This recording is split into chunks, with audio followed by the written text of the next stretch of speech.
My name is Carl Ross of the University of Portsmouth in the United Kingdom.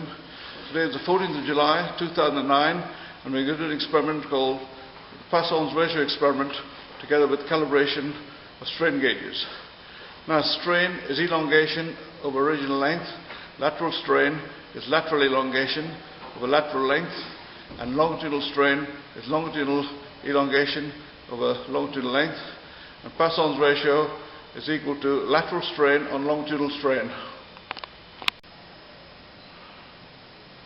This is the Poisson's ratio experiment. That is a dial gauge in the center. This is 4-point bending. This is point 1. There's point 2 there, point 3 there, and point 4. The length between point 2 and point 3 is 800 millimeters. The length between point 3 and point 4 is 200 millimeters. That's the overhang. The length between point 4 and point 3 is 200 millimeters. That's the overhang where the bending moment varies linearly, reaching a maximum at point 3. Between point 3 and point 2, the bending moment is constant, and between point 2 and point 1, the bending moment varies linearly to 0 at the very edge. These are the two strain gauges. The lateral gauge is there and the longitudinal gauge is there. The thickness of the beam is 6.36 millimeters. It's made out of mild steel. The strain indicator box.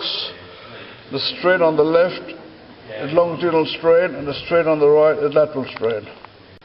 This is the dial gauge reading at 0 load. We're now going to put on 1 kilogram at each end. We've applied 1 kilogram to each end, and the dial gauge has gone around 1 1/4 turns. The longitudinal strain with 1 kilogram at each end is 57 microstrain, and the lateral strain is minus 16 microstrain. We've now put on 2 kilograms at each end, and the deflection to the center can be seen by the dial gauge there, which is about 2.5 turns. The longitudinal strain is 114 microstrain, and the lateral strain is minus 33 microstrain. We've now put on 3 kilograms at each end. And there's the deflection. The longitudinal strain is 176 microstrain, and the lateral strain is minus 50 microstrain.